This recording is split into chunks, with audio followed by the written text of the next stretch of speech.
What is up? What is up, my peoples? It is Saturday night once again. We're on the best coast with the best coast crew. What's going Twas on? the Got a lot night. to talk about. How you doing, everybody? Hope you guys are having a great day wherever you guys are at, watching, tuning in. Twas the night before kickoff. It was your birthday. Yep. Yeah. All the people watching, it Happy is my birthday. birthday weekend, and what a better Yeah. birthday gift than handing, the Broncos a L. So that's definitely Yes. something that I am looking forward to for sure. Keep But our tradition. we'll delve definitely into that for sure. But we got a lot of things to definitely discuss here. We got a lot of things to Mm-hmm. Mm-hmm. talk about here. So I'm sure you would So like to yeah. talk about the Raiders versus the Browns game first, right? Mm. Mm-hmm. Mm-hmm. Yeah, we're gonna talk about that. Just to follow up on the numbers with the Broncos because we dislike Okay. them so much.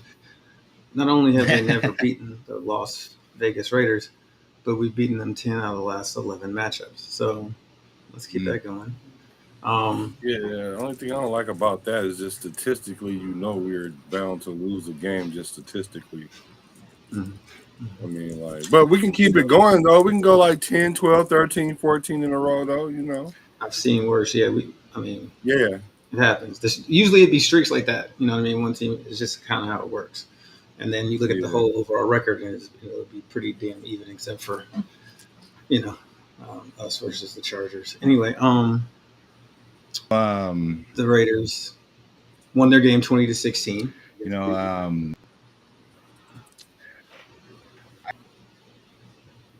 yeah. I won't go full gas here on it because I'm sure we'll talk about it more. But I just would like to say the low key, man. The Denver Broncos got a pretty good defense, and they're definitely a different team than what they were last year, and so that's all I'm gonna say about that, and then we'll talk more further Yeah. about it later on.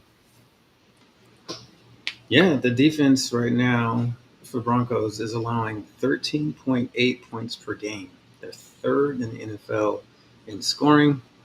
And so that's going to be the big challenge, right? Um, so, absolutely, they are a formidable defensive team. And, we'll see what they do. Yeah, they win ugly. You know what I'm saying? They try to get the game ugly, keep it low scoring.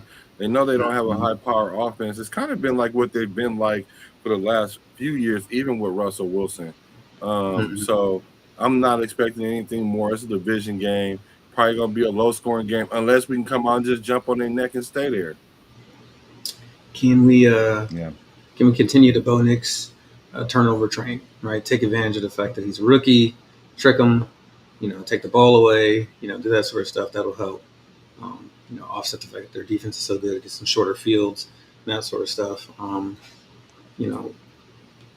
It's a week where the injury bug got to us a little bit, but I think some of them are going to be happy accidents. Let's put it that way.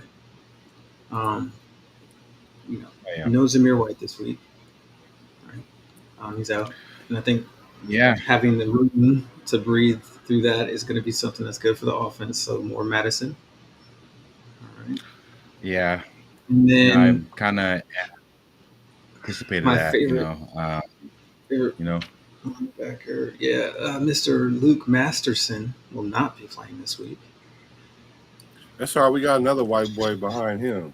Don't do it. I'm sorry.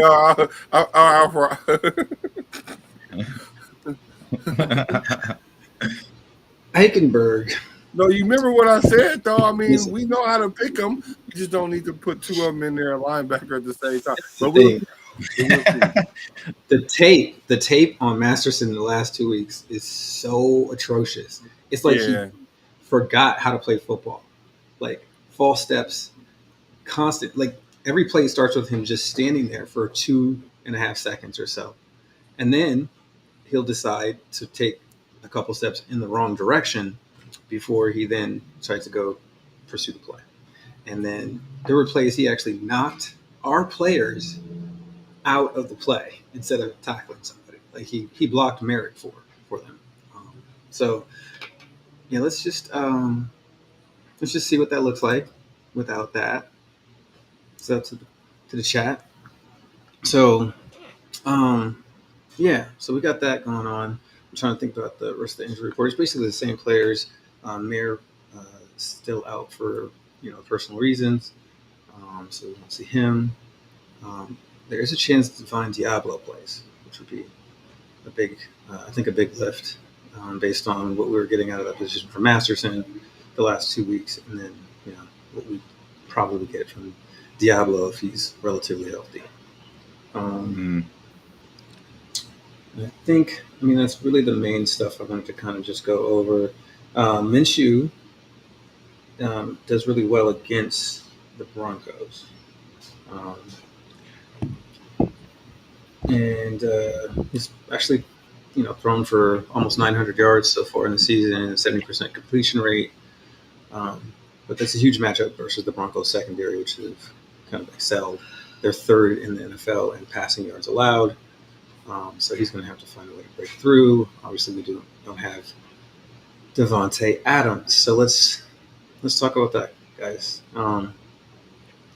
Davante Adams has requested a trade, and my sources heard it from the horse's mouth. So this did happen. He does want to be traded.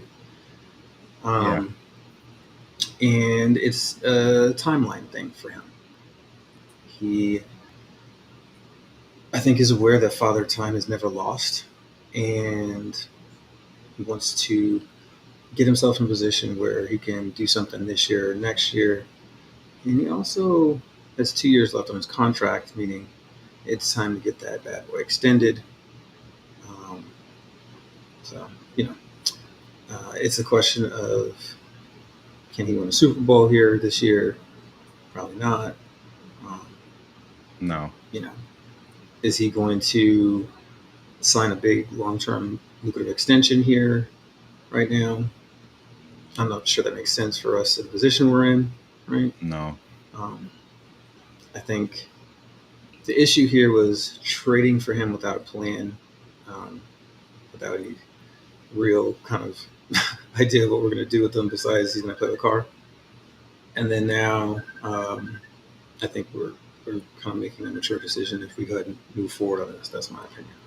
I think that we should load up on the highest picks we can get for it, and that we should be concentrating on trying to use those picks to move up in the draft.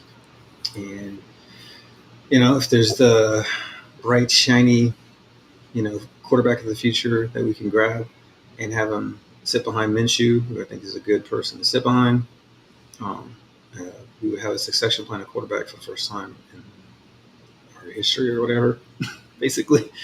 And I think that's the way that we're going to be able to win moving forward. So that's my piece. What say you, quarterback, Mr. Quarterback? Well, I mean, Davante is like Davante, so we I don't know. Like, I'm just thinking about all the little things that I saw early in the year that were kind of like alarming to me, like the interception and stuff. So I thought, like, is DA sabotaging the team or sabotaging the situation? And when they started talking business decisions, then I was like, that usually means somebody quit on you. You know what I'm saying? And that's what that had looked like. But I wasn't sure. But now we're starting to see that DA just, it's like diva-like, but at the same time, he kind of earned earned this in the league, but it's typical for a wide receiver. So I don't know. It's kind of like I don't know. We don't owe him nothing. I mean, we don't owe him. He don't owe us nothing because we kind of got him in here under false pretenses. So let's just make sure we get some value for him. So that Mhm. way we don't end up empty-handed because it should really be no bad blood after this breakup happened because a lot of people seen it on the wall. Some people recently started seeing it on the wall. Yourself, you Mhm. saw it before the season started. I saw it before the Mhm. season started. I mean, like it didn't take no Negro dominance to come up with that. So Yeah, for real. What you think, it is what it is. birthday I just boy? wish him the best. I kind of want him to go play with DC though. Yeah, see, he put that on as a possibility on his list. I don't know how the Saints make that work under their cap Yeah. situation, and I think he knows that, especially with the stuff that came out from Chris Sims. Did you guys hear that? Chris Sims Yeah, had the story that yeah. Da was complicit in cars benching. So they asked him, and he Mm. was with I that. don't know So how I would feel about that if I was DC. yeah, Like DC. Yeah, I mean, because it goes back to the whole sabotage thing. Like if things are going bad, then you can be disgruntled, and then you kind of get your way. Like so, hmm so if he says bench, go ahead and bench Derek Carr, but then again, I didn't see how he said it, so I don't know. It's kind of hard for me to yeah, determine, but I was shocked by that, but I mean I'm yeah, learning new things about Da every day, really. So yeah. I mean, I think it was just kind of like not really talked about that he had a diva attitude or anything like that. People just now like the dam broke, and everybody's like, well, actually, I have a story or two. So yeah. What do you think, birthday boy? Wester, what you got? What you think? Well, I think the original plan for Adams was that it was for him to pair up with Carr when he first came here, but then we all know how and he dipped the quarterback sit. It was just trash, and can't blame Adams for poor uh, quarterback play that we had with him here, and um, I kind of seen it coming, but I didn't see it coming this early, and I thought that he would actually um, stick it out longer, but I think maybe it was Antonio Pierce liking the tweet that really opened the door for him to where he just said, "All right, now is my time to where I could just come out and just say I am not happy here. Thank you, Pierce, for not.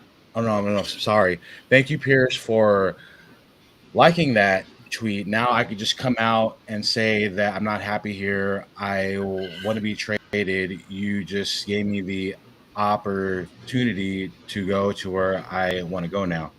But I didn't think it would happen so fast. But you kind of seen his body language on the sideline. I think that if we would have won that Panthers game, he would have been here, just a little bit longer.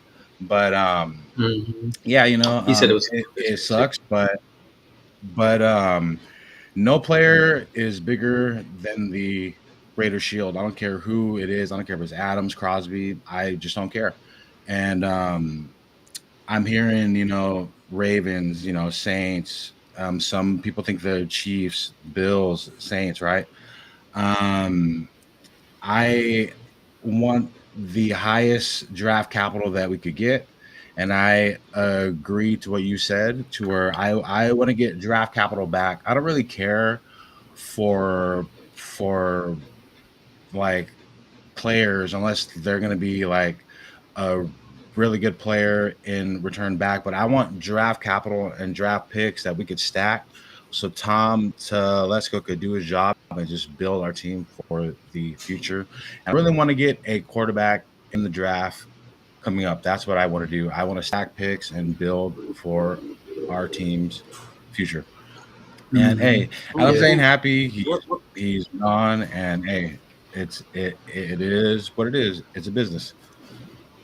So, what quarterback though do you see coming out? Like, I mean, let's unpack that because a lot of people, it's weird because we don't know how to pick a quarterback. It's just obvious. Like Derek Carr is the best quarterback that we drafted in hella long, and half the fan base for some reason don't understand his value to the whole franchise as an organization. So, some people will damn near say that wasn't necessarily the best of picks, but aside of him. Like we don't draft quarterbacks. We don't. With that being said, who do you see women draft that we should have a target around? Okay, so yeah, I have a huge point at this. So I'm gonna say the reason why we are not good at drafting quarterbacks because we're taking shots when the odds are stacked against us, right? If you're not taking the number one quarterback in the draft, it's most likely he will bust. Only the number one quarterback in the draft has higher than 50% hit rate. That's the only time.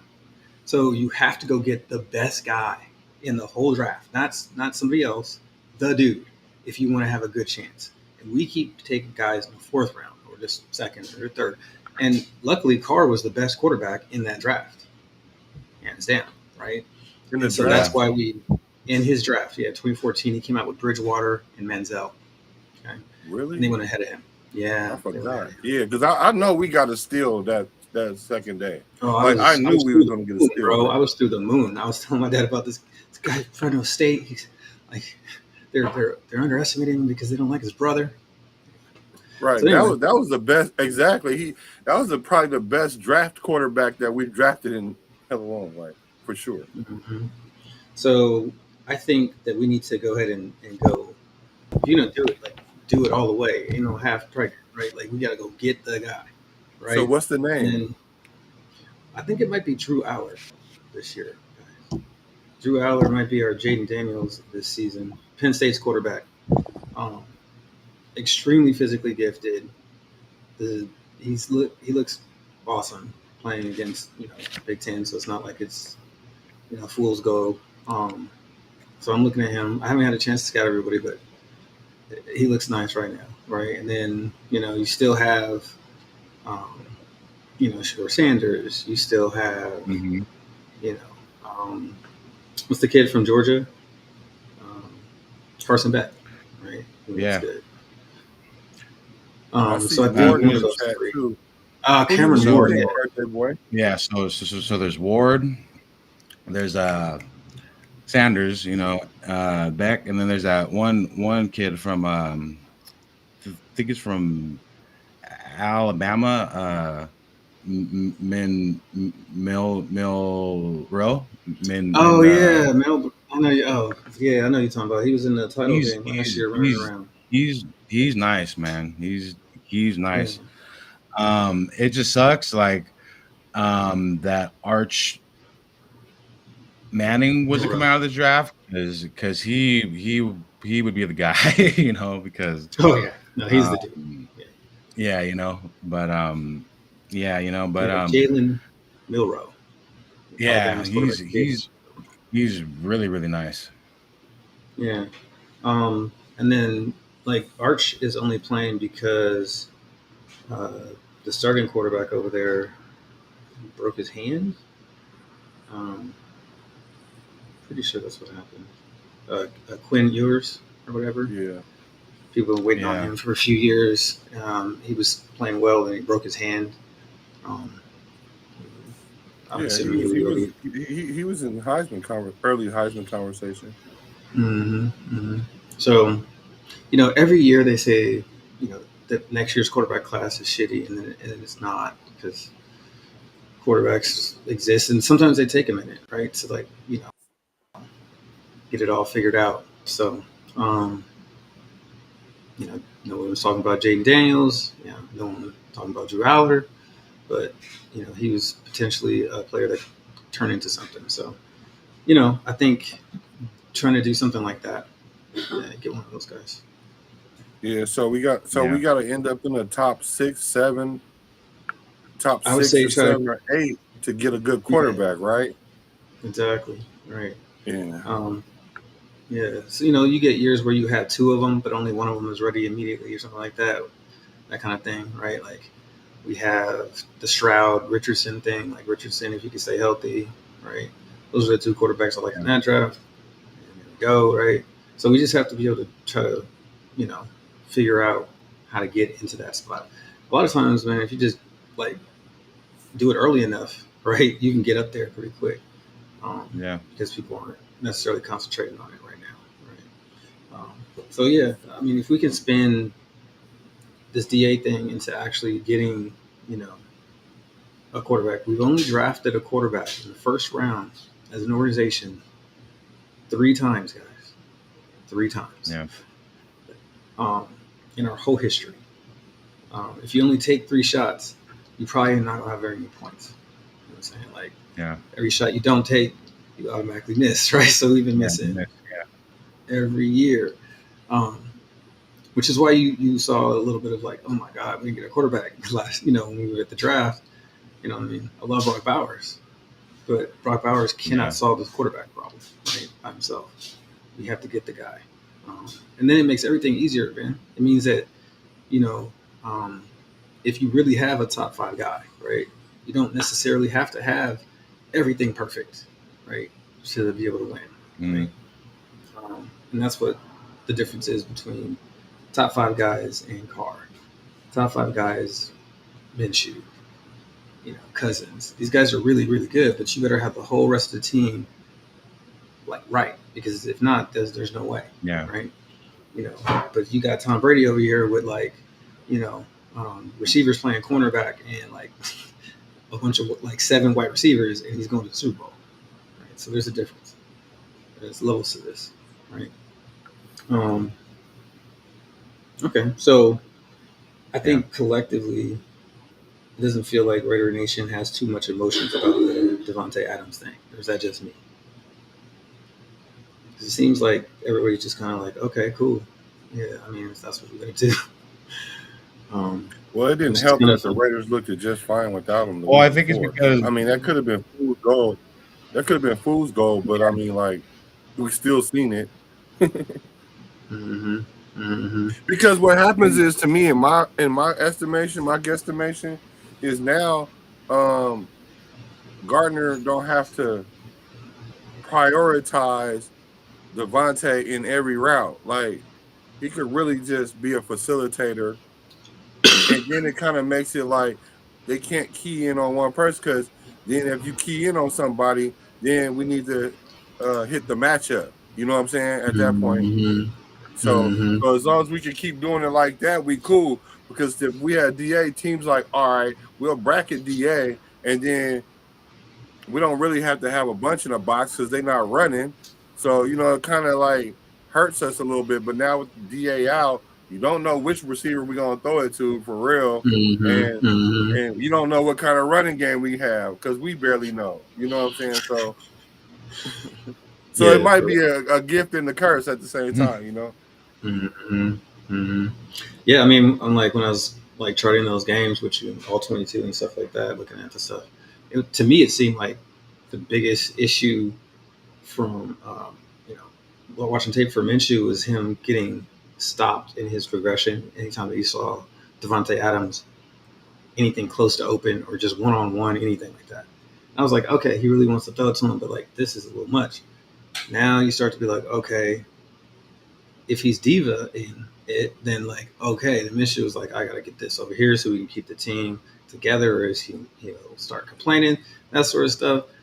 You don't want to have that kind of pressure on your quarterback, but it's something that they have to manage because, like I said, every receiver is open on every play. And then it also makes the right. It definitely makes the kind of the performance against San Diego, how we came out, even against Carolina, like why people were kind of the way they were. I mean, you got a team leader, important player who's not fully in, right? And that drama, I think, took away from the kind of energy that we were counting on from this team. You know what I mean? And so hopefully we can kind of turn a page on that, right? And not have to like wallow in this kind of negativity and stuff. I think that I have to give AP more credit, right, than I was giving him, because if you have this, right, happening and none of us knew, right, that's kind of on that whole, like, you know, how was Antonio Brown over there in Pittsburgh and nobody knew nothing, right? Because the coach was doing that, right? So props to AP on that, for real. And hopefully we can just, you know, he can get it back to the energy that like it was. So that's what I think. You know, one thing I noticed about DA, this is just random, that I don't even think he had back-to-back 100-yard games with us. Man, and if he have, it was only like once. Mm-hmm. So, because I was looking at the comments saying that it's been a cluster ever since he got here. I don't know if they talking about DA or not, but I was just thinking, like, we the only thing we really missing is that presence. But the presence ain't really there if you out there. Sometimes you feel like a nut, sometimes you feel like a drop, sometimes you don't. You know what I'm saying? Like, sometimes you're gonna run the right route, like, mounds don't. Yeah.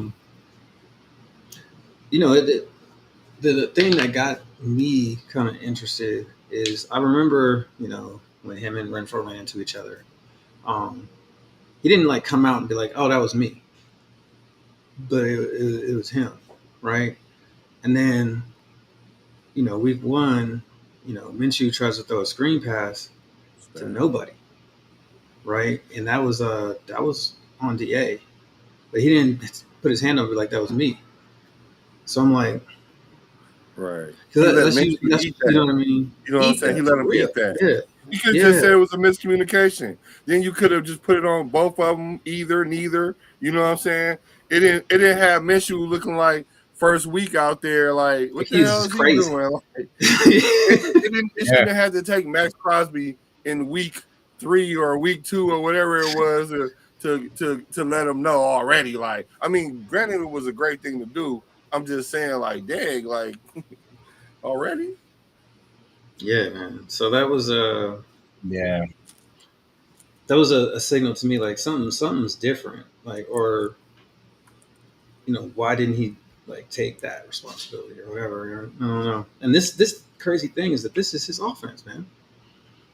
Like, Getsy comes from Green Bay. You know, it shouldn't be that he's behind or having trouble picking something up or forgetting stuff. So kind of weird. It is what it is. I just hope, like you said, we get the right compensation for him, right? So, yeah. Yeah. So I think like as of right now, we have teams like right now. Tom has teams that are fighting to have the services of Davante Adams right now, and I think that they are trying to outbid each other right now. And I think Adams is gone within the next 2 weeks, with like for sure, possibly within the next week and a half tops. You know, so I think he's gone, and I just don't like how we came out and said that we're seeking a second round pick. Like whoever in our front office said we're seeking a second round pick, we should have kept that in house. And we don't want to put our cards out like that. Like if that was me, like I'm asking for the highest offer first, and I'm saying I'm starting at first round picks all day. It's not likely, but that's something that I would like to, ask for first. And yeah, so that's just something that I would have done. There's a strategy to that. I think there might be a strategy to that because, like, you have like a lost leader, like if you're doing sales, or let's say you're trying to sell your house, right? you put the initial asking price like a little bit lower. What happens is you get more bidders, right? And then once the bidders are there, they bid it up anyway, right? So you let them, Yeah. bid against themselves, and then you end up with a first. If you ask for a first, then nobody shows up to the party, right? Because they don't want to pay that, and it's only one team. They're like, well, we get you that third. See, so like, I think Yeah. it may work out for us in that way. I mean, if we But have so bidders. I'm gonna play devil's advocate here on that. So, but I get your point on that part there. So we could also just not said like like not Anything. announce that we're asking for a second round pick, but also could have just lied to whatever GM we're talking to, be like, well, so and so's offering a second round pick, or something, and that could have just drove up the asking price, right? Yeah, you can do that, but you'll probably never get a good trade again because that's Well, gonna get and not around. only that, it's not like our head office is that savvy. Like our head office ain't that savvy, like to act like Which that. one? Because the thing about it is people don't believe it, And Mm. so, because I'm thinking, like, why would I understand saying like give us a second for the simple fact that everybody in the league knows that Davante at his age doesn't render a first round draft pick. So it's like almost saying we want a first round pick, not a first round pick, but this is our best pick that we know we should be able to get, and we're not going to bend on that. Now, I do agree with you. Like, why did you even have to say it? Like, almost what's understood don't need to be explained. Like, why did you have to say it and keep people in the dark? And then that way you could kind of negotiate a little bit better. But I don't think our front office is just not too savvy with that. I mean, we could have the personnel, but I just think Mark Davis his poker face is terrible. I hope he played the slots while he in Vegas. Was Mark ain't in it? That's what we got the GM for. Mark ain't even there. Well, he's not in it, but eventually they got to go to him and be like, "Hey, what do you think Oh about yeah. this?" And if he like, "Man, I don't know," and then we all high on it, then it's going to be a little friction, and then I'm not saying he has the final say, so I'm just saying that like it's just like that one drop of mud in that clean glass of water. It's still drinkable, but Oh man, no, I think my understanding is that Mark hires the football people to do football stuff and tries to not do the getting into much involved into that stuff. oh, he So, too busy at the Aces games. mm, Yeah. you I'm been to not the saying it's Aces a bad game? thing. I'm just saying that's I understand. Um, so hopefully that's how it continues or whatever. I think if it's like a huge thing, right? Then then that's something he'll have to say. He'll have his like 2 cents in, but typically, what I mean, it's not something too important. It's that he's going to put himself over the football people. So we'll see. Um, I think he just like get what we can, right? He'd probably be like, "No, I'm not taking a fourth, right?" Or something like that. Oh, So hell no. Hell no. Hell no. Heck no. good not No. the point. Aerosol says eBay. Raiders. What's going on, my boy A Train in the house? Well, A Train. But yeah, good point by Airsoft. He says eBay bid started at $1. You know what I'm saying? So they do, you know. And then next thing you paying like $600 for some Adams ain't fitted sheets or something. I don't know. Adams ain't no $1 eBay bid though. He got that minimum buy, huh? You said market trading for a wig. See, you foul, Airsoft. That's foul. Hey, That's foul. hey. As he said, no less than a fourth, bro. If they took a third, I would be on this talking about a I'll be criminal. pissed. Hell no. Heck no. No less than a second and something. Second and something. Yeah, I need a second. Yeah, for real. I need like a second, a fourth, and a player. Mm-hmm. Exactly. You're trying to get out that first, then you're going to have to give me a second, just a mid-round pick and something conditional, like you know what I'm saying, or a player. Because nope. I already know. You need him Or GH is gonna be sitting over there looking stupid. looking dusty. He can Hey, figure it out. we'll do it. He can get mad and decide to start playing because he would be. Matter of fact, they should do him like Derek Carr since he felt like that was the appropriate thing to do. Do him the same way. Don't we pay you? Just get out the office. Yep. Get out the building. Out of sight, out of mind. Turn around and spit for the goose and the gander. You over here on the side. Right. Well, A-Train says, what do you think if you get a third of Malik Willis? Which y'all, if you guys got a chance to Malik Willis play? I'm convinced a lot of these. I don't want no Malik Willis, man. No, go to Matt and be like, let's see if this works. No, I'd rather have some Hendon Hookers. Malik is balling. Hendon Hooker, huh?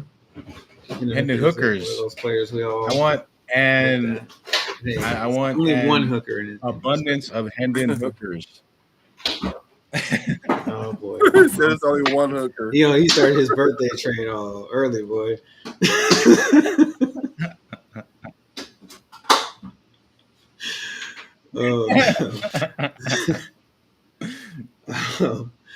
Airsoft said, "Make him sit and then play on special team."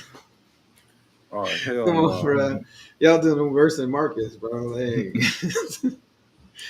But yeah, if it was Al, he'll sit for 2 years and then sign with the Chiefs. Right, then he'll sign with the Chiefs, right? Because he'd be mad as hell. Oh man, he loves Hendon Hookers that you were talking about. See, that's what he's talking about. That's the one thing that I just do with Al Davis. He would ship you to the first team, and you would be gone saying the next one. Mm-hmm. Yeah, I don't know if Maxx Crosby would have made it through. He made it through with Mark Davis, but with that whole oh no, it better be AP or I'm out. I would have been like, oh, for real? So I don't even know if that's true. Is that true? He did say that. Yeah, he did say that. Yes, he said it on live TV. I watched it come out of his mouth. See, man, this is the whole thing about. See, now you got me thinking about what you was telling me yesterday. You know what I'm saying about the Raiders, right? You know what I'm saying, like why they always in the fold. So my thing is this: if Maxx Crosby really said that, I mean, well, you said he said it. Mm-hmm. Like so this is my thing with the Raiders. Like we put the fun in dysfunctional. Like, okay, I get that you want to sit there and put a little. The player shouldn't be able to put that much pressure on the coach. Like to me, like I get you got an opinion and all that, but you got to understand there's nobody bigger than the shield, like y'all say. Not even you, Max. So I would have sat your ass too. You know what I'm saying? You got a high ankle sprain. I'm sure you'll be out there, but the motor ain't gonna be the same. You'll be on 87 octane instead of 91. I get it. You know what I'm saying? I'll sit you too. I'll make a business decision on you too. I mean, because really at the end of the day, what I'm seeing from AP, which I actually like, is he's gonna either float with his boat or he's gonna sink with it. And I kind of like that.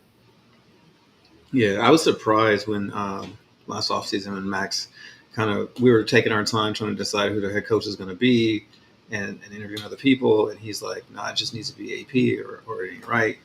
You know what I mean? And he was like, if it's not AP, then I have to think about long-term being a Raider. So he talked about how Mark pulled him in and they had a conversation about that. And Mark, I would have shipped that will never happen out, again. So I would have definitely shipped him out. I think that having some patience might be the smart thing to do when you're talking about an absolutely generational player. But yeah. So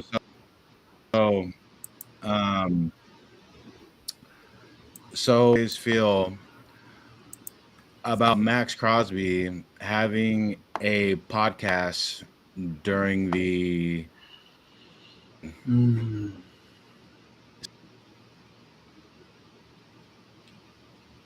lost for a second. How do I think you said you're not. Sorry. Okay. So, A little technical how do you difficulties. feel about Maxx Crosby having a podcast during the regular season? Yeah, I didn't realize that he would still be doing the podcast during the regular season. I thought that it would cut off, like mostly that's what you see.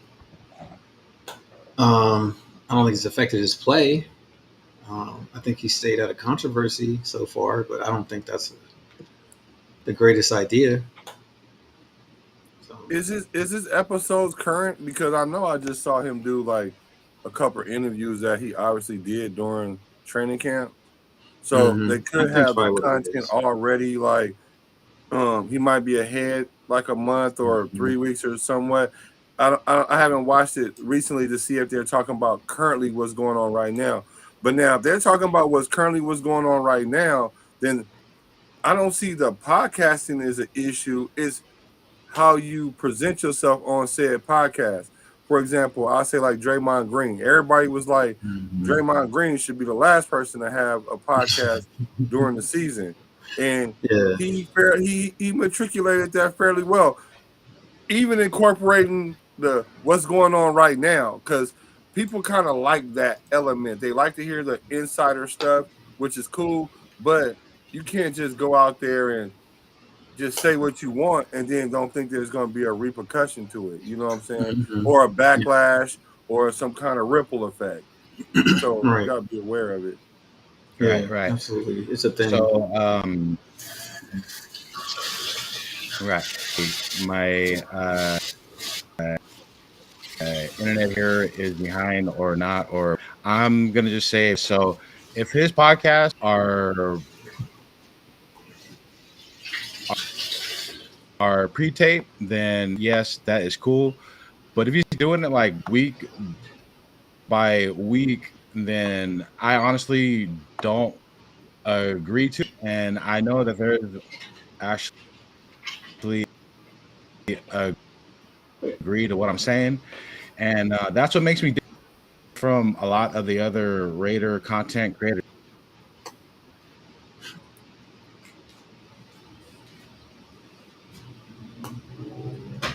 Does anybody speak tequila? Definite technical difficulties with the internet stream here, but I think the point is pretty clear, right? Like if he's having to do this, constantly, then it's a huge distraction. But I think, like Black was saying, it's possible the stuff was recorded beforehand.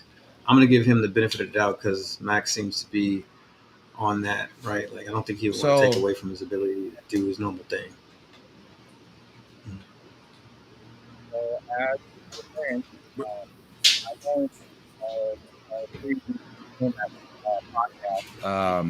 So there you go. If he's doing it by a week, but if it's pre-taped, yeah, it's cool. That's fine. But yeah, Yeah. So I feel like he should be more focused on the team, and I feel like if he is or like a diva, and and I know that's not the popular thing that the Raider fans, and that's something that they don't want to hear, but I'm gonna say what's on my mind. I hear you. Yeah, I mean, we don't know that for sure. You're right? Like he did do the whole do this or trade me kind of stuff, and then he got a podcast, so we got to keep an eye on that. But I think Max is kind of built different. Maybe that's just because he's my favorite Raider right now. So, all right. So then, what A-Train says, we're not going to be low enough in the draft to get a quality quarterback. We best trade for one while we have the chance. Okay, who? Like who? Say Yeah. that, my question is always like who are you talking about? Yeah, exactly. Right. Yeah, my question is always who. When you say that. Yeah. And then why can't we? Like how low do you have to be? Because this is the thing, right? The Andy Dalton is already out. It's already been exposed for the year. The one player that at quarterback that always comeback or you didn't see coming, Andy Dalton is that guy this year. So we missed on that. Like, I don't know who else we could get. Like, yeah, there's not really. They don't just have quarterbacks that are good available. Yeah, they aren't just hanging off of trees or just you can't just grab them. They aren't just you can't just you can't. And that's what I think. Like who else is out there besides like Tannehill? Like there's not. Can't really go out there and get one. Right, but a second rounder with a first round swap that can move us up in the draft from middle of the pack to top 10 or top 8. Absolutely, exactly. And if you really want to go for it, you know what I'm saying, throw in a conditional first even next year to get all the way to like 1 or 2. Yeah, right? And get the dude right and just be done with it. But like I just don't see the guys are out there. Airsoft say Kaepernick's still out there. Man, I would. Hey, you know what? Another person say Kaepernick. Airsoft dude, come on, bro. Come on. First of all, Kaepernick couldn't even read defense 6 years ago. So I know he damn near ain't gonna read nothing. What's going on here? Yeah, we gotta stack the picks and go package and move up. That's right. They train something about Malik or Hooker. Okay, so I'm gonna have to go. I like Hooker too, man. Trust me, I love hookers. I love Hooker, but he ain't going nowhere, and I don't see us trading for him. I just don't see it happening. He like 35 already, right? But my boy, I remember before. Did he get drafted last year or something like that? 2 years ago, I think. 2 years ago. So my boy was like, I really see Hooker going to the Raiders. I was like, first of all, it just don't. You can't have a player named Hooker playing for the Las Vegas Raiders. Like it just can't. You know what I'm saying? No, like hell no. But then as time goes on, I keep seeing his name come up. So doing what the Raiders do, I wouldn't be surprised to see him in a uniform. Yeah, I mean, we'll see. I feel like if he was really, really good, we would know that now. Yeah. And we don't. It'd be a great selling jersey, though. It'd be a great selling jersey. Oh, you get a lot of jerseys. Oh boy, yeah, especially if you get like the number 9 or 6. So, so let's see. Y'all think we're picking 20 below 20? Well, Stoner fits though.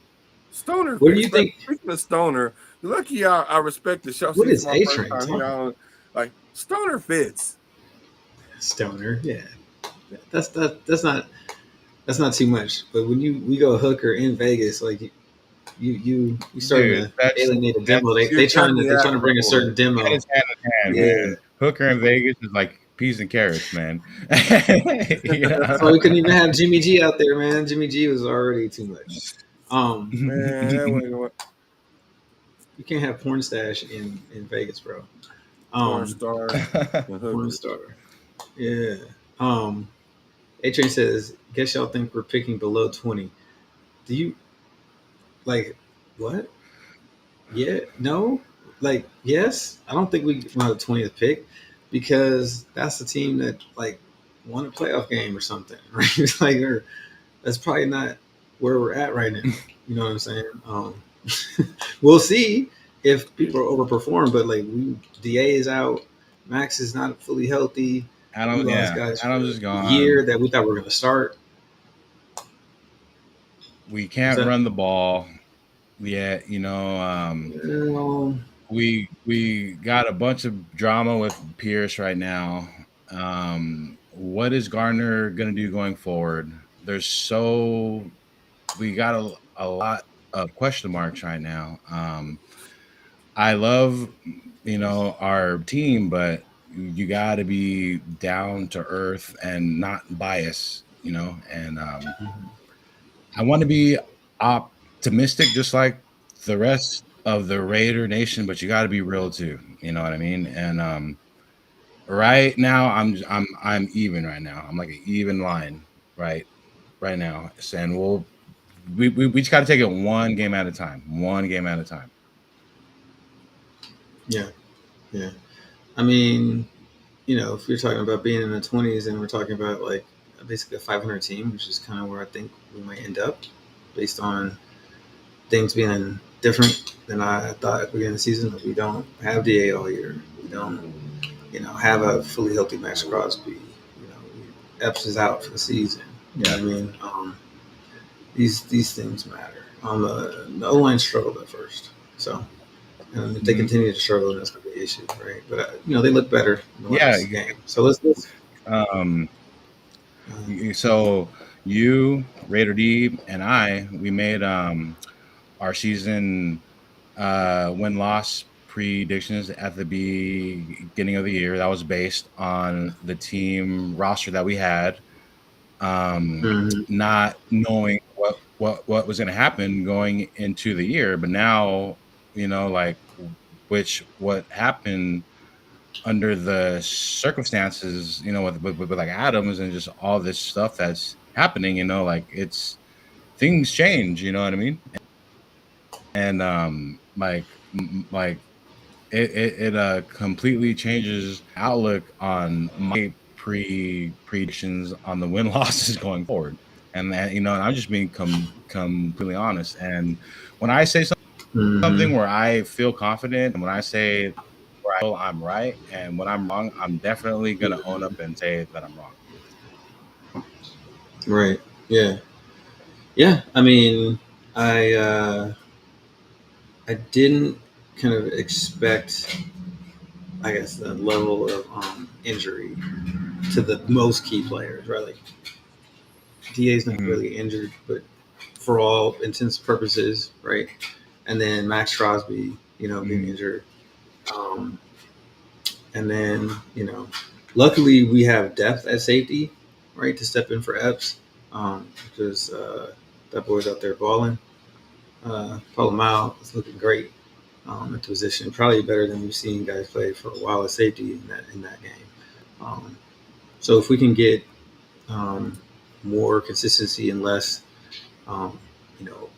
mistakes because it's the first time getting out there, then it's not gonna be too bad. Diablo really being hurt. I think like that may be the most impactful injury of the season, which is not something that we would have expected. But man, there is nothing behind that guy right now. Well, we looked good last week. But you know what's funny though? No, actually, I'm gonna take that back because Bernie actually looked good behind him. He needs more run. I didn't miss Diablo last week, but the week before that for sure.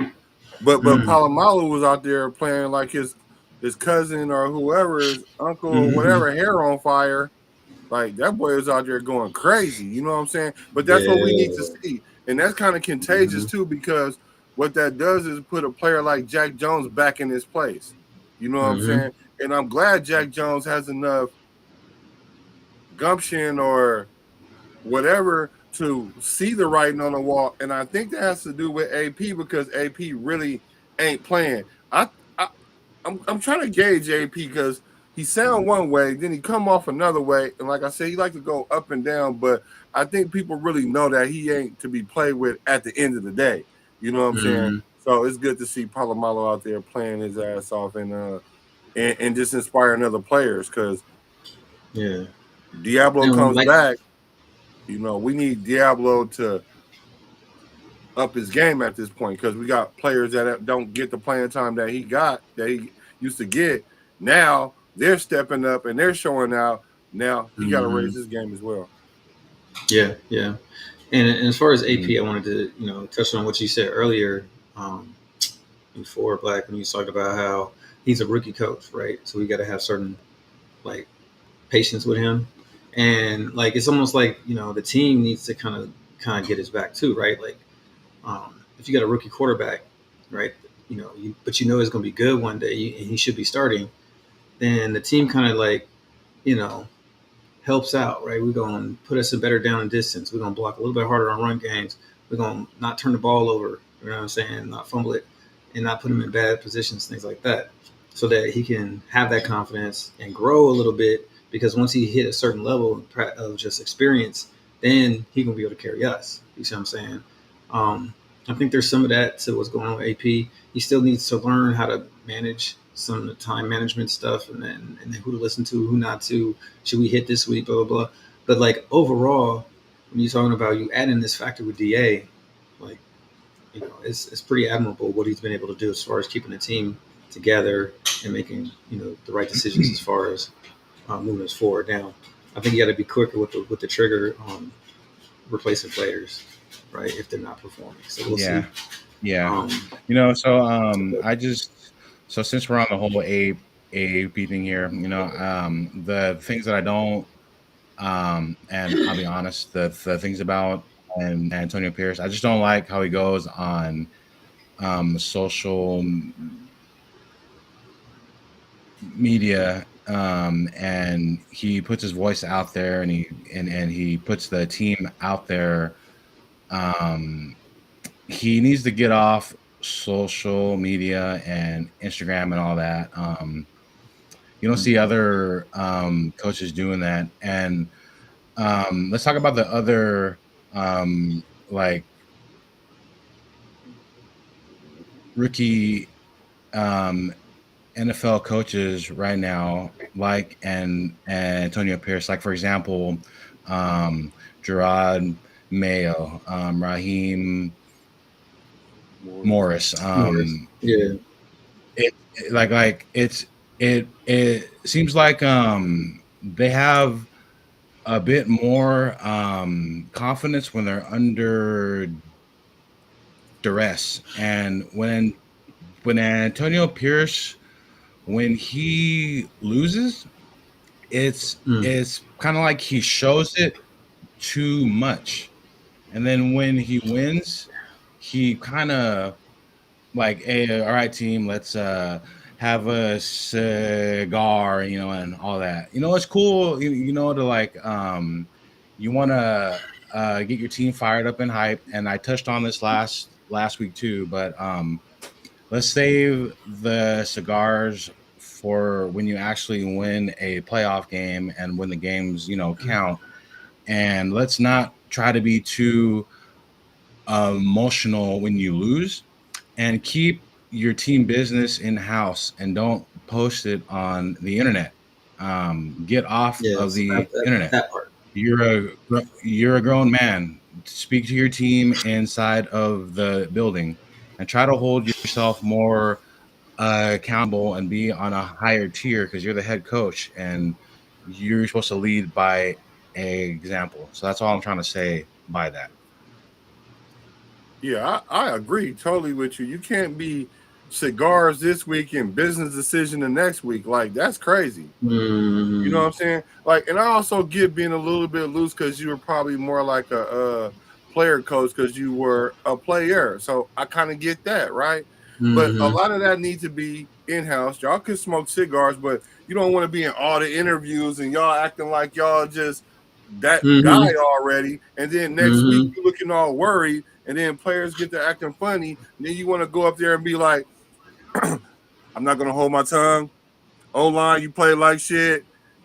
Start throwing people under the bus and shit. I mean, stuff. And you don't throw yourself under the bus. You know what I'm saying? You can say, we responsible for getting these guys ready. No, I want you to be like, yeah, I'm tripping on them fourth downs. No, what you do is you double down on your decisions. So I totally agree with you. Like I said from the beginning, before even game one, when I saw it in the preseason, the team goes and comes as his emotion comes and goes.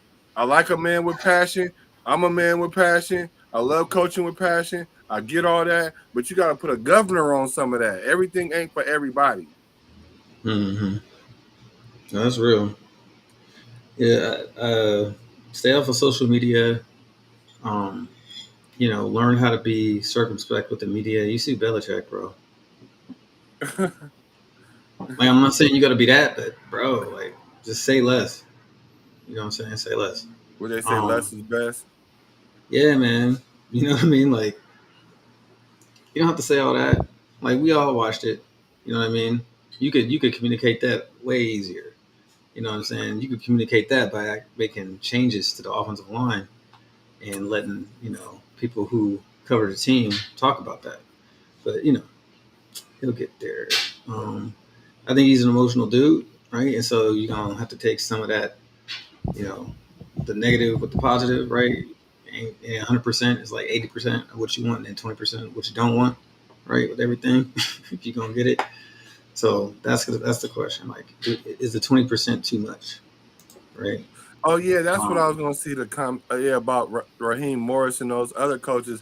I think they have a little bit more experience in the fire of making those kind of decisions versus like Pierce being a linebacker coach.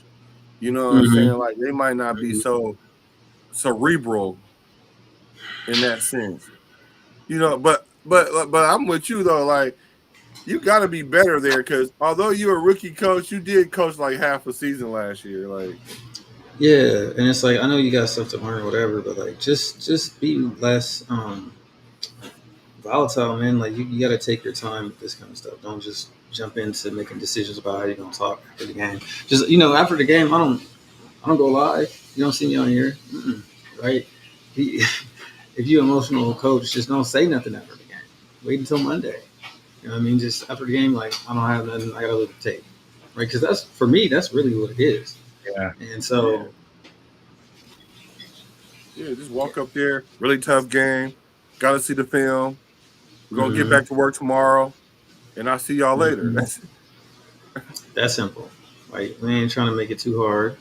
You know what I mean? Like, so yeah, I think, just having that kind of veteran presence or whatever. Where's But Marvin he might Lewis? grow into that, though, So. Okay. Yeah, that's what we're hoping. And the team just got to support that. And give him a little bit of time by winning some games and. Oh and my God, we need to bench Minshew. Are you going through the? Are you going through the chat? I'm trying to catch up. Hold on. No, okay, because I didn't. Die Hard says, yeah, no, you can pull stuff up. Yeah, it's cool. No, I didn't want to get ahead of you because I saw it said, "What do we feel so, about Minshew?" And I said, "I think AP needs to bench Minshew." Like, I'm trying to think. What I want to know, what's the thought process behind that? We bench Minshew, right? Right. Then we put in AOC. For what reason? It's almost like the trade thing. We're gonna trade Minshew for AOC, but what's the upside that we're getting that we don't have right now? Yeah, what am I missing about something? Yeah, what am I missing? Because he played one drive and almost threw pick twice, and got sacked on the second play, and it was garbage time. I don't care what nobody say. They're not running the same defense like they did the first. No, and they're not running as quarter. hard. That's the point. They don't play as hard in garbage time. Yeah, they want you to catch the ball and run up and stop you. They don't want nothing to get behind them. Why do you think everybody dropped back 10 yards? Exactly. Yep. And good point, right? These players knew a long time ago what time DA was on, for real. And I think that had an effect, right? Game 1 and even in the Carolina game, right? And he says his antics will be forgotten if we win. This is true. Raheem Morris doesn't technically count as a rookie head coach. I think we're just talking about young guys, but yeah. He was right. Mm-hmm. What? What's that? He's 3 years in. Yeah, he's in his third season. And you could look at D'Amico Ryans in Houston as a young coach that came in. Exactly. At the same time as AB. Right? DA wanted out 100 when he told to play in the preseason. Wow. I know that he was not. I think it was the Carolina game. That's my thought process on it. Same there. Yeah. That was the game where, dude, I'm telling you, man, that Panthers game, man. Yeah. So, kind of is what it is. He said, "Victory tacos. Everybody loves tacos. Smoking's bad for your health." Yeah, I think the players decided. What is bad for your health? Let's clear that up. Cigars. Tobacco. So is my spouse. AP. I don't want to live single forever. Right? The AP didn't want to put any business out there, and Da spoke about it. Well, did he though? Because who was the first person to like a tweet that was kind of putting business out there? Yeah, yeah, man. So But I agree though. I don't care what. AP can't be doing Yeah, that. I don't Ryan. care if no, it was mm-mm, appropriate or not. He can't be mm-mm, doing that because like it gives a perception that we're starting something. Like he was like, oh, now mm-hmm, DA got a reason to go off. No, DA really been going off this whole time. Really, right. I really think it started from last year, no lie. Especially if I'm thinking about Mm, he was okay with the car benching. It definitely didn't start this year then. If that's the case, he been trying to get his exit strategy. He just didn't want to look like the bad guy because I have heard that he's not the most likable person. You know what I'm saying? So I don't know that to be true, but all I'm saying I is think it could just been a play from already from jump. So yeah, I think he's a cool dude to talk to and that kind of stuff. But yeah, then how when does he it? How ain't does everything happy, relate? Yeah, because like I think he's a perfectionist, bro. You know what I mean? To be real, and so he's wanting everybody else to be on the same kind of page as him all the time. yeah, that's fine if he wasn't dropping stuff. Yeah, see, you gotta. That's the thing. Like when you dropping stuff, you're running the wrong routes and stuff. You gotta like Well, cop to that, right? And then people will be like, okay, this is the standard, right? So, Wayne's World is in here. I don't know. and not to mention, if your quarterback, the leader of the offense, I mean, if your wide receiver, the leader of the offense, that's usually not a good thing. That's usually not a good thing from playing both positions too. And yeah, Yeah, that's not a good thing. It's not. no, I it's hate to not. say it. Yeah, you want your best Mhm. offensive player to be like a quarterback or a running back. Or Um, or or or a lineman. Shit, I have to even take a lineman. yeah, for real. Yeah, left But tackle, I something mean, like but that. he better be the center though. He got to be the Mhm. center if it's gonna be What the about left lineman. tackle? 'Cause- yeah, oh, right. Because you got to have somebody that's emotionally regulated, like, or he just Hmm. an animal all the way around. You know what I'm saying? Like, Yeah, yeah. So this is my. I don't know what you guys think about it, but my dream scenario is that we figure out that Mumford, because DJ Glaze looks good at right tackle. Mumford's Mhm. a better player on the left side. I think Mumford at left guard, JPJ at center, and Parham at the other guard with Glaze and Miller is going to end up being our best line one day. Simple. damn. So James is just gonna go out to drop out the lineup. I think He's JPJ probably our is. smartest guy on the line. Listen, JPJ is just he's that good, bro. No, I'm And not saying he shouldn't take his spot, but when you the okay, center and you know how the line calls are and all that, mm-hmm. that's an Yeah, advantage. So I think he needs to for be on the sure. field somewhere. He's definitely there, right? But it's entirely possible. JPJ played center his whole college career, right? So he has that in him at Oregon, bro. Oregon. No, I'm saying that You're in Andre James should 600 be on off. the line somewhere though, because of his cerebral. Is he that? Is he physically? Is he in that to that point? No, Because no, I no, haven't no, no. watched him He's like just that. playing. First 2 weeks were not pretty. The last 2 weeks, he's been playing at like cool level, like a little above average. That's kind of how he usually does. We'll probably go through the whole season and be like, okay, he was a little bit above average at center. But if you want to have like that dominant line, he's always the person you're like, well, we could replace him. You know what I mean? I think last year we looked at it, and then the center market went nuts. Like they were paying guys way too much money, and we are like, nah, we'll just take Andre James back for now, right? Because he's above average and Yep. cost effective. But like having JPJ and Mumford is better on the left side. He played left tackle and stoned Khalil Mack the whole game last year. He played guard in college. He can play left guard, not a problem. He played guard for us. He played right guard. He's better at left guard. And then Parham is better at right guard, and JPJ's been a center. So just my 2 cents, right? No hate to James. I wanted him to come back. You can go look at my free agency video. I defended him to let people know he's not shit. He's not a bad player, right? He's a good player who knows the whole, like you said, all the line calls, and he's a leader in that way, right?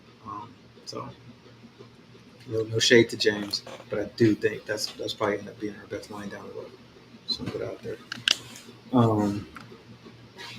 So let's take a look at this next game. We looked at the Brown. I want to actually. I'm sorry. I'm going to go back and look at the Browns game and get y'all's kind of quick thoughts on what you saw there. Any nuggets, anything that you think needs to be carried forward, needs to be worked on, all that good stuff. So let's start with the birthday boy. What did you see in the Browns game? It is your birthday, Wilson, I promise. So the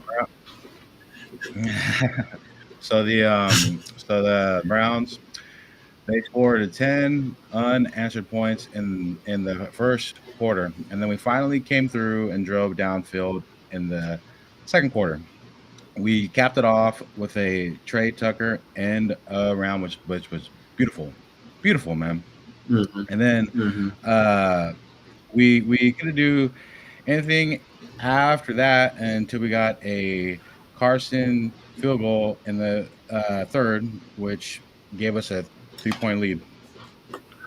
Watson, he threw that pick in the third that bounced off of Mark Cooper's hands. Hit it, boom, bounced off, pick. Cooper got. And then we did another beautiful end around to DJ Turner. But why does Gessie keep doing all those stupid reverses, man? He's so dumb with this. You don't know why, though? Hey, man. Hey. No, you gotta get creative in the run game because we don't have one. That's what we kept saying. Yeah. And then what happens? They scored 2 touchdowns off of it. Now everybody's like, ooh, I love reverse. But that boils down to when you call it. You know what I'm saying? Like, you can have the play, but if you don't call it at the right time, it ain't gonna work right.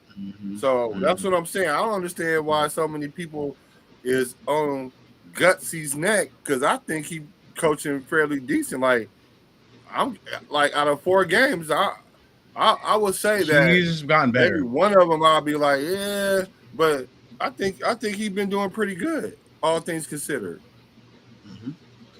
Yeah. What do you think?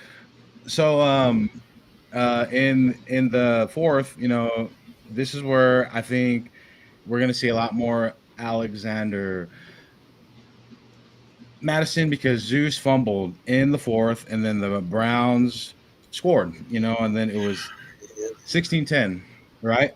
And then this is where it almost broke my heart here, because Mari Cooper, a former Raider, catches that deep ball, and he runs it in the end zone, right? But then it gets called back. It gets called back on a holding call, right? Which I was just like, dude, thank you, Raider gods. And then hold on. You know why you felt like that? Because usually we don't get that kind of call on the comeback. Like that. We don't never get that. It'll be a blatant hold too. They'll be like, "What hold? Touchdown." Yeah. That was borderline. Yeah. We got it. So then, you're right. When we saw Amari Cooper just running like that, we was like, it's probably defensive holding, lining up in the neutral zone, all anything. You know what I'm saying? Late hit. Yes. They be like they'll find a way. Yeah. For sure. Yeah. So like you said, the Raider guys, they love us on that one. Thank you. Mm-hmm. The football guys. Yeah. So in a thrilling finish, man, Watson drives down, right? And he has a chance to beat us. And then the snowman comes through, dude, and gets Watson on the sack, dude, and seals the deal, dude. No, I'm sorry. He breaks up the pass. Sorry. The snowman, dude, breaks it up. We win the game, and I'm so happy, man, because I knew going into that game that game would be a lot tougher than what it should be, because like I said last week, whenever the Raiders play, for some reason, quarterbacks who used to be good, they channel their inner powers, and they come back, Yeah. and Deshaun Watson was showing kind of like flashes of what he used to be, and be that only like 20% of former top 5 Watson was there. And we came out with that W, and I'm just so happy because we won without no Adams, with no Maxx Crosby, and we got the W, and I'm very, very happy. And yeah, man, it was a great game. Great game. What say you, Yeah, I'm quarterback going to agree Black? with you. I think we responded very well without our leaders, our 2 leaders.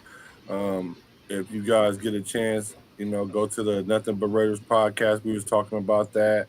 Um, Mm-hmm. that I was saying that Davante Adams is the clear leader on the offense, Crosby the clear leader on the defense, and if you don't have both of them, that's a recipe for disaster for us, especially looking at how the defense played the prior week, right? So shout out to the coach. So Yes. that was definitely a good thing. Um, that was our second Mm-hmm. comeback victory with coming back from 10 points or more. So people were Mm-hmm. saying, me included, that I don't know where it come from behind type team. So we shown a little bit of that. We don't want to find ourselves in that situation all the time like we was No. doing with Derek Carr, but at least we see that we have the coaching to get it done. We do have the personnel to get it done. So now there's no Mm-hmm. excuses not to get it done. Right. Um, Yeah. I was holding my breath too at the end of the game. Like you said, the snowman like really put us at ease because a lot of times we know when the Raiders get behind, take the lead, they might give up the lead, or it come down to the last drive, last play, anything, something crazy always happens. And like you say, these former quarterbacks that's on their way out, Baker Mayfield, Joe Flacco, Hey, whoever, hey, they Baker. they had these Baker's. awesome games that get them 3-4 more years in the NFL. You know what I'm saying? Oh. Andy Dalton. So at the end of the Mm-hmm. day, it was good to see the snowman do what he did, stepping Mm-hmm. in, and then he hit him with the condor to end the game. You feel me? So I really like that. Mm-hmm. The Yeah, that defense was kept nice. the Browns under 100 rushing yards, running back under Mm-hmm. 100 rushing yards for the first time this year. That's Nice. good. We need to see that because one of the questions that we had was our run stopping because Mm-hmm. people been running through us like X-Lax. So Yeah. it was good to see that. Shout out to Tyree And if Wilson. y'all don't know what X-Lax See is, the Google that. I might have jinxed myself. tape. And when we needed to put the game away, the offense did not capitalize. We could have put that game away on offense. And we don't want to Yeah. always lean on the defense for the simple fact that you can put them in that situation. We stand up a couple times, but there's going to be times that Mm-hmm. they can't hold it. And then we Yeah. don't want to blame the defense when we could have put it away on offense. Because how we would have scored a touchdown, that would put a lot more pressure on them. And we would have went for 2 and got the 2-point conversion. That really would have Yeah. put the game out. And so I Mm-hmm. think we just need to do a little bit better on the play calling at the end of the games because we went 3 and out, gave them the opportunity to come back. So we definitely wanted to Yes. eliminate that. Yeah. Our Yeah. running back situation, Madison's going to be the guy this week. You don't have to worry about Zeus behind him. I don't think he was going to be really worried about that anyway. I've been Mm-hmm. seeing it since the beginning of the season that Zeus is not our starter, but people kept telling me that I don't really know what I'm talking about. I might not have, but it's starting to play out. Yeah. So. And let's see what Madison does now that he has Mm-hmm. he has the tote the tater, and see who backs him up and gets some carries as well because we don't know who's been getting off in practice. So that Right. I think overall it was a good win. It showed us a lot about our character. It showed us a lot being 2-2 that we normally don't see the first 4 games of the year because first 4 games of the year we're trying to figure out why we 1-3, like usually, you Right. know what I'm saying? So Right. at least we know Exactly. who we are now. This game right here gonna tell us what street that we're on. You know what I'm saying? Are we gonna keep going up and down the hill all year, 2017, or are we gonna 2020. really start, you know what I'm saying, trending up? So Yeah, good win I think overall. shout out to Graphic Raider who had I think a pretty good tweet where he said it's either 2017 or it's 2021. We're gonna find out. Right. Good shit. I like that. So I remember telling you guys I was looking at some specific players that Antonio Pierce picked up on his own last year in the middle of the season. And those players were Snowden and Ellerson Smith. Antonio Pierce has a real talent for talent evaluation. And he snatches up these guys off other guys' rosters, practice squads, who aren't wanted. Jack Jones was really not wanted also. And then they make plays. So, like, shout out to him. Shout out to Charles Snowden for, playing, like, he's really gonna have to have some playing time, right? A guy who can rush the passer, he can cover a little bit, and just plays with his hair on fire. Nice to see. Tyree Wilson looked different in that game. He was causing a lot of problems for their line. He didn't get sacks, but I saw this dude overpower a double team and push them backwards, which I don't think I've ever seen a person do. Like, this dude is he's going to continue to get better, but he was making some impressive plays, almost a sack a bunch of times. So he's starting to get close. He had one play where he drove the left tackle right into the quarterback's lap and commits to try to reach around the guy and sack him. He almost did it, that tells you how long his arms are. You don't usually reach around a full-grown left tackle for anything. But he did that. So quarterback then ran and got sacked by somebody else. So, that's how it be sometimes. He'll get his eventually. I was kind of impressed by the themes, like Getsy being able to scheme this offense. You can see him, and you watch the game, he's setting up the defense, setting up the other coordinator, and then that stuff is paying off later in the game. And so we had some of those really good plays at the end there where we were able to execute, and get things going. I feel like the Zeus fumble is the key to why we didn't close that game out. I think that drive was actually productive, and Zeus has to hold on to the football. And it's the second time that he has been in a situation where, he's getting himself going, he's busting some runs, and then he forgets the football, right? Which is not what you want to hear. There's a reason why Tyreek McAllister. Yeah, that's oh my God, where's the ball? I think we saw there's a reason why Tyreek McAllister is a receiver.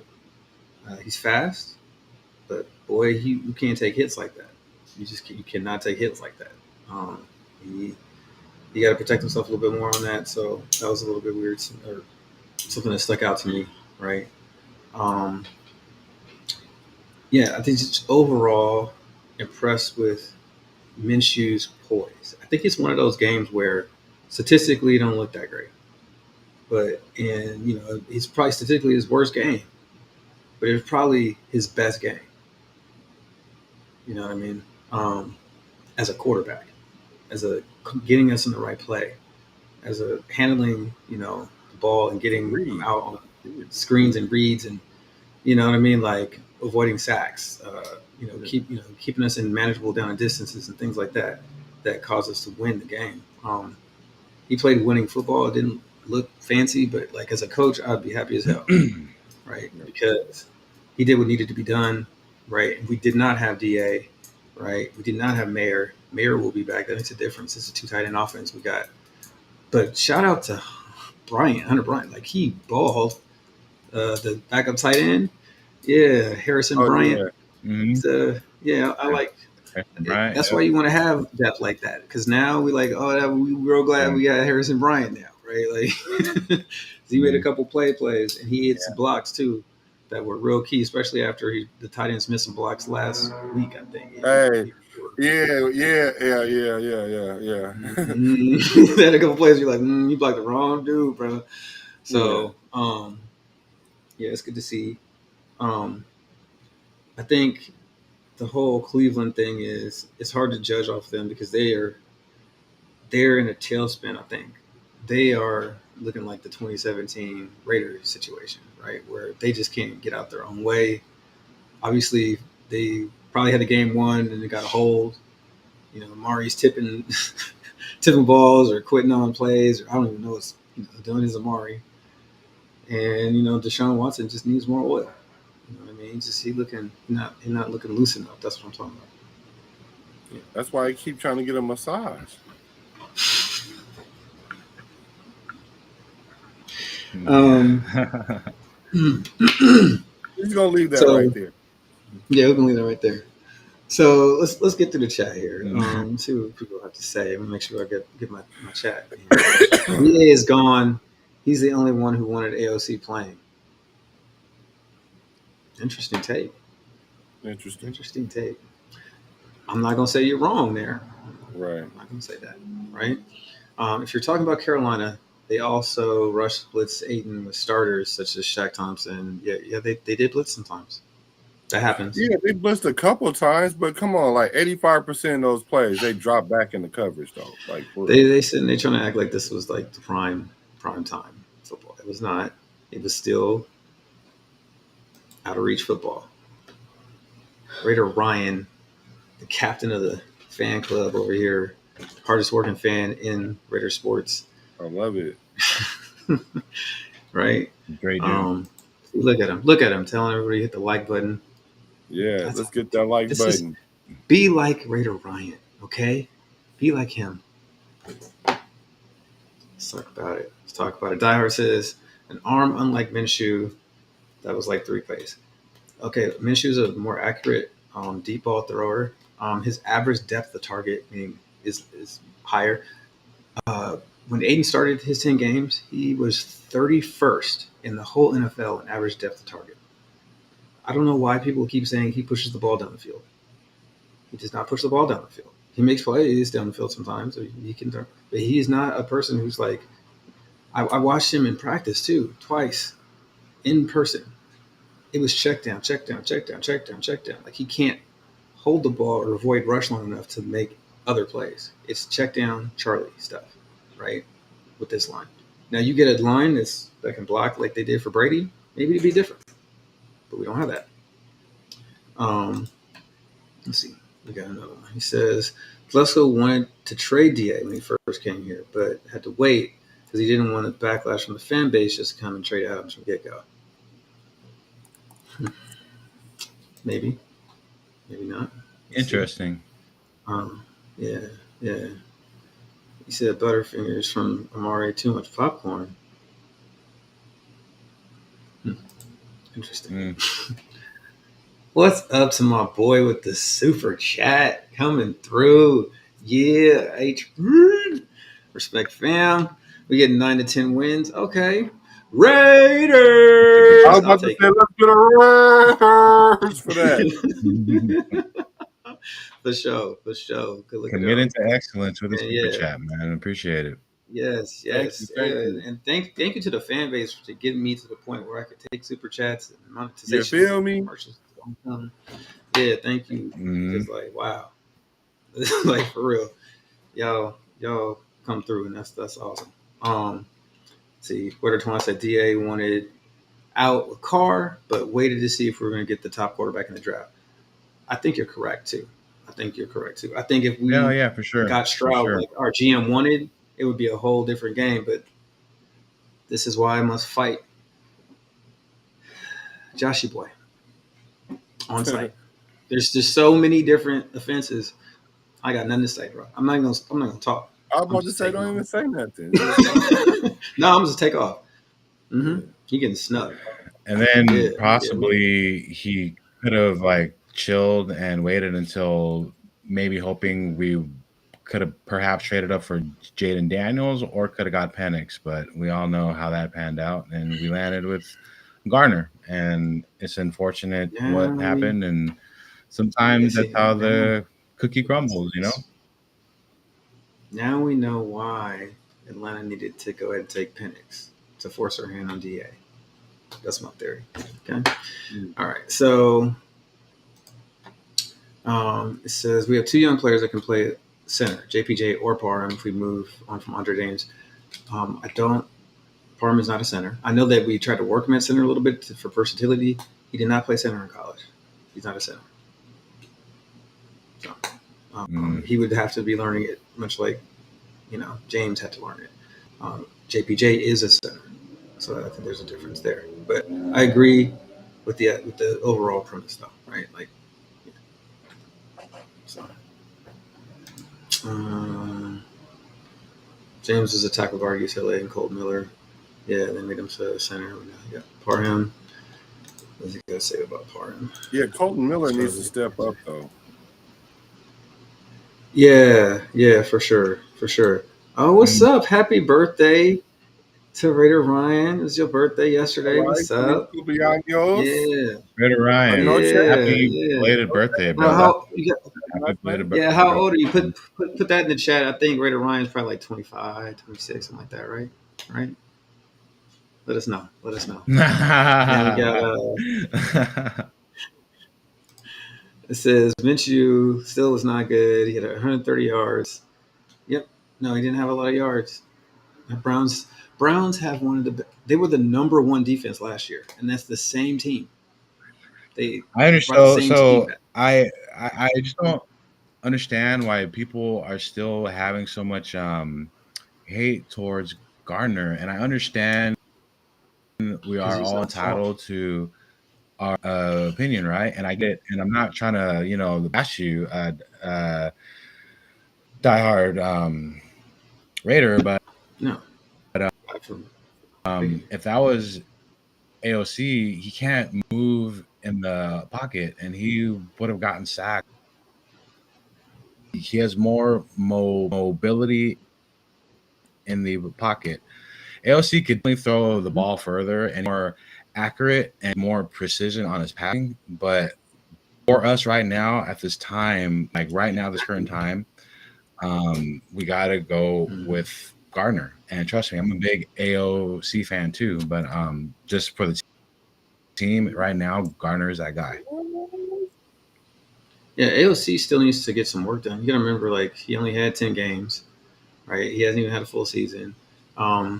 And he still needs to work on his accuracy when he's on the move. When he's rolling or scrambling. He'll uncork some really. I definitely don't think that Gardner is holding the team back. So I definitely agree to your statement there. Yeah. I just think he needs more time. I think, like, if we just let him be a young player and learn, that's okay. But if we try to put him in here now and he doesn't succeed, like, that will be the end of his ability to be a starter for our team and probably any other team, right? Because other GMs don't even like him, right? So if you believe in AOC, let him learn, right? Let him learn, let him get better. Dude, he had a play in the preseason. He was rolling to his right, and Trey Tucker was wide open. He threw the ball 10 yards short. So he got to work on that. That's not an acceptable thing, right? In a vacuum, right, he is more accurate. In a vacuum, his strong arm matters. But then we don't play in a vacuum. We play in the league with 300-pound linemen chasing you. And Minshew seems to be the guy who's more accurate because he has a higher completion percentage. His depth of target is deeper. He gets the ball out faster, and he's more accurate on deep balls and completes more of them. So, like, I don't know if there's much to argue with there as far as what people are saying. But I get it. LC's taller. He looks the part, right? He has more upside. Oh, yeah. That sort of thing. Like, if he I don't even can play – well, as far as being a guy who's, the traditional, traditional stronger quarterback. Yeah, that's fine, but that's like that works on 7-on-7. Like, I get that. Yeah. I mean, like, come on now. Let's just keep it really, really funky here. Like, AOC is nothing different than Stidham. Like, AOC is not going to go to he's not going to be a Pro Bowl quarterback. I don't care what the situation is. Minshew has at least done that. Like, you can't tell me that AOC has a better command of the NFL game than Minshew. He just don't. It's not. I wouldn't even try to put them on the same level because they're not. But so what happening is people are comparing them, and then I'm like, okay, if we put AOC in, and then what comes into fruition, what we think was going to happen based on what we've seen, is if they keep sacking them, they're going to blame the O-line. They're not going to say it's him. And then you end up putting Minshew back in. Now you got this quarterback controversy that you could have avoided.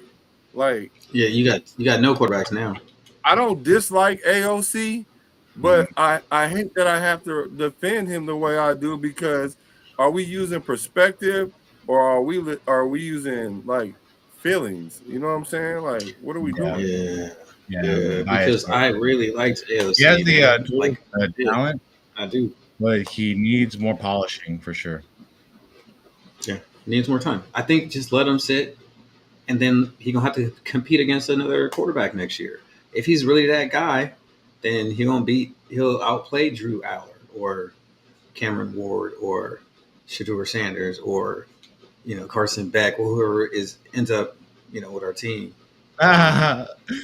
Shout out to my boy Alex B in the chat. He says Aiden O'Crapple.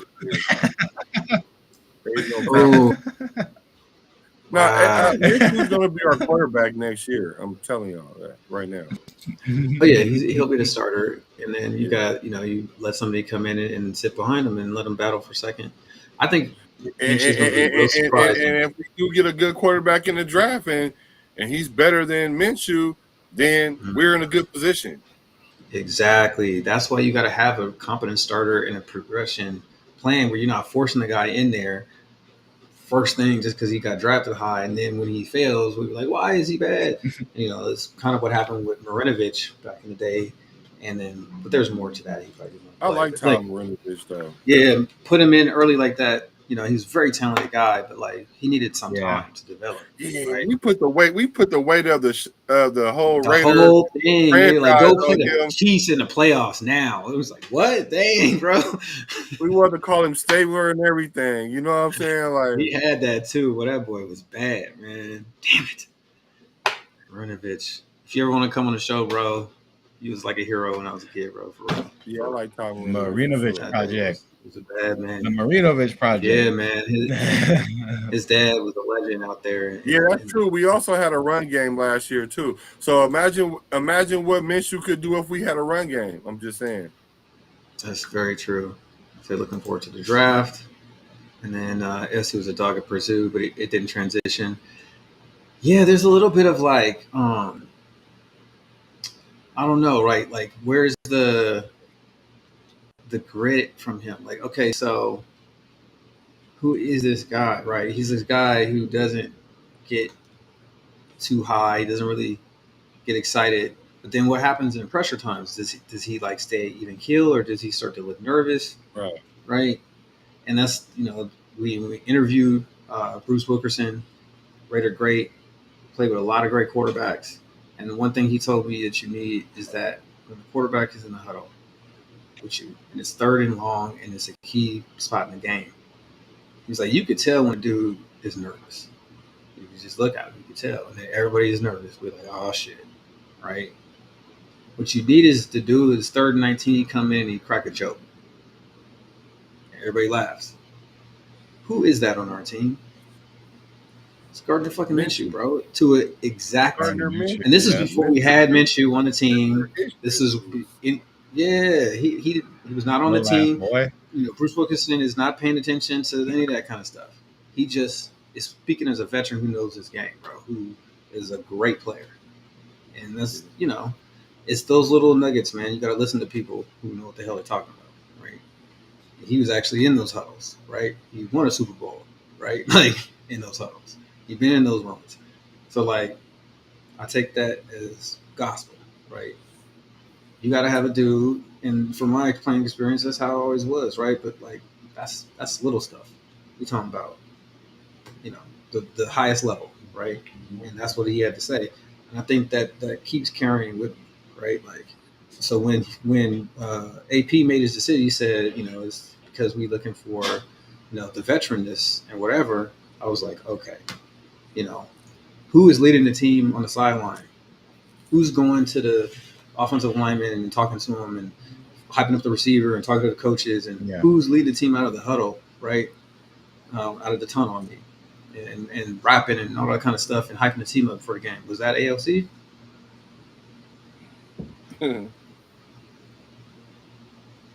That stuff matters, man. Everybody talk about the most important thing a quarterback does is throw the football. It is not. The most important thing a quarterback does is keep the team organized, call the right plays, right? Get things to the line, get the ball hiked on time. It's a lot that a quarterback does before there's any throwing the football that is extremely important. Extremely important. Yeah, I also think that Tom Telesco, like once we got Garner, he kind of knew that Garner was his guy going forward, and he pitched that to Antonio Pierce. So even though Antonio Pierce was saying, well, AOC is our guy, right?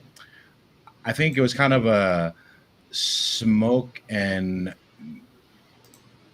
mirror kind of thing from them, and until proven otherwise, until AOC could really show that he could beat Garner in preseason and show that he could be a proven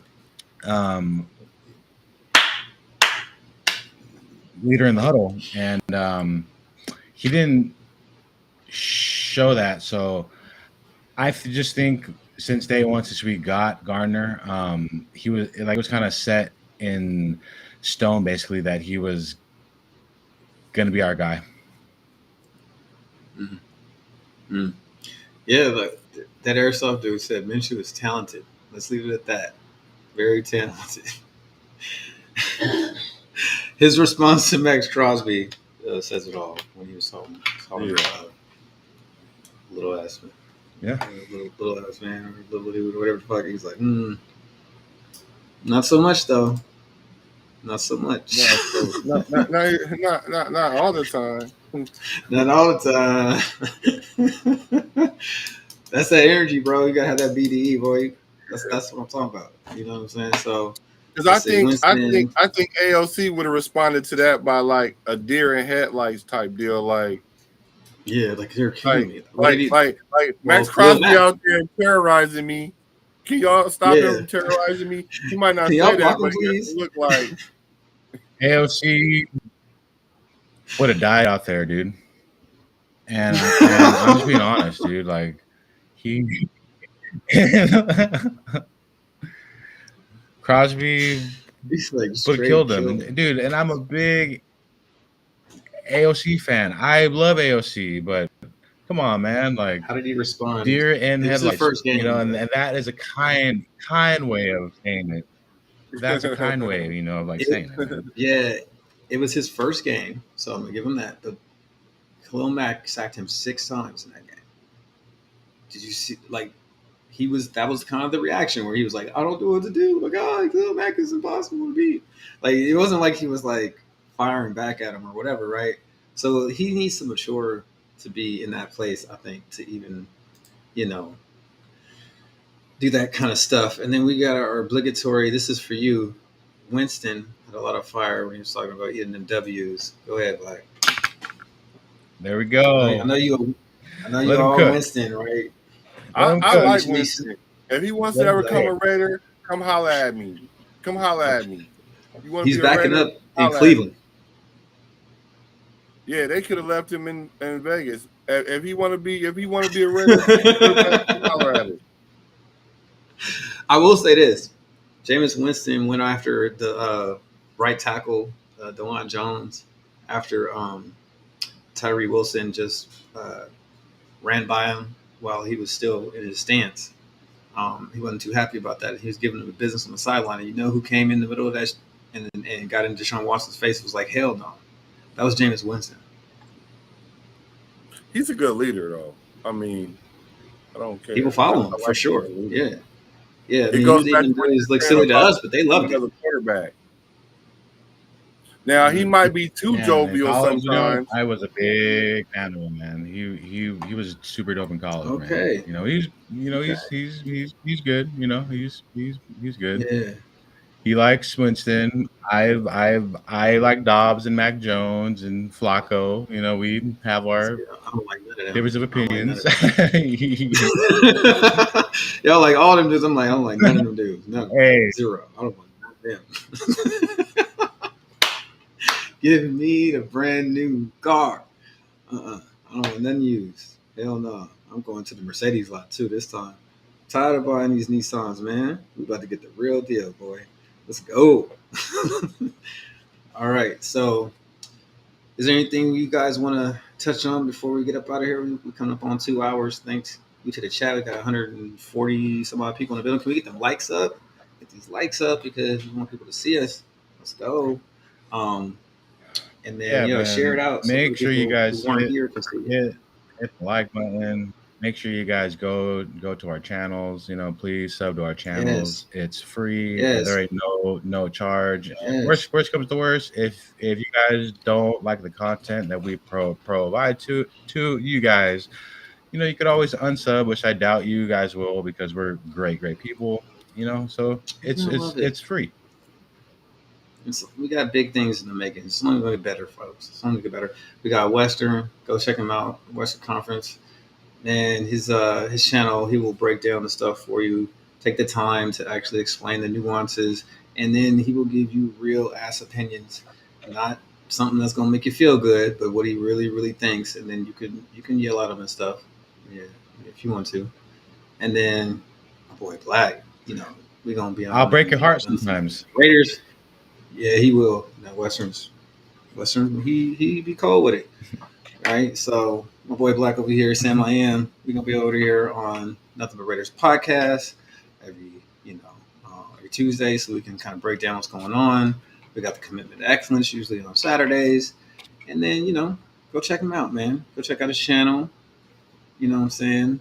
If you're a dude watching this, then you probably want to go check him out. Shout out to my boy Rich. Rich in the house. Yeah. I see you, brother. And then of course, sub my channel, put them notifications on all of our stuff so you don't miss it.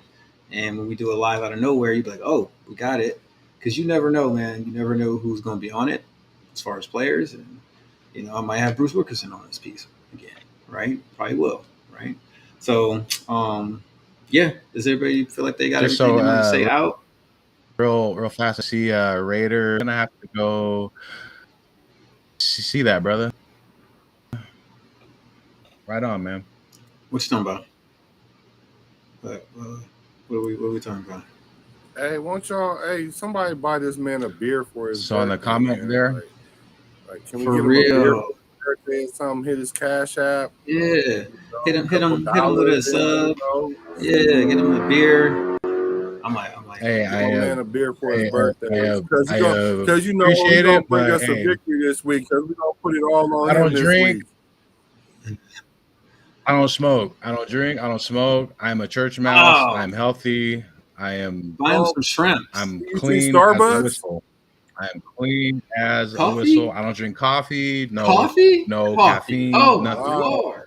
Let's get some money together and get the new Raider hat. At least shrimp. Let's get him a Raider hat. Seafood, yes. You like Raider hats, right? Mm-hmm. Oh yeah. I hope so. Of course. But you guys don't have to buy dessert. Anything. All I could ask for is just for you guys to just keep watching our content. That's all I could ask for. There we go. For sure. Free 99 content. Yeah, man. Free 99.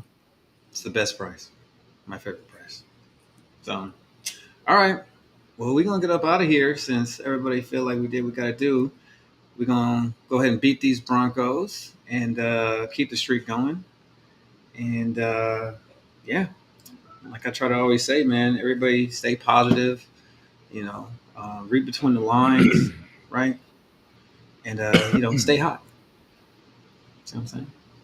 And I always like to say, keep it cool, keep it light, keep it fresh, take care of your family, and you guys have a wonderful evening and stay cool. All right, happy birthday, man. What you got, Black? Black, like, how come they got these specialized Get that man a outros? gas card. I bet you'll take that. Yes, you will. Gas car. I That's don't right, drive Ty. a You know what's gas going vehicle. on. I have a What? Tesla, but thank you so What much. are, I what appreciate are Bro, you? you killing us right. What are you?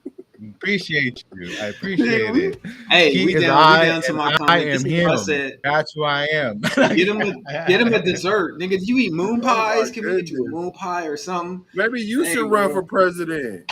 for real, Hey. man. He's One like, that's love, what's up brother. next, guys. One love.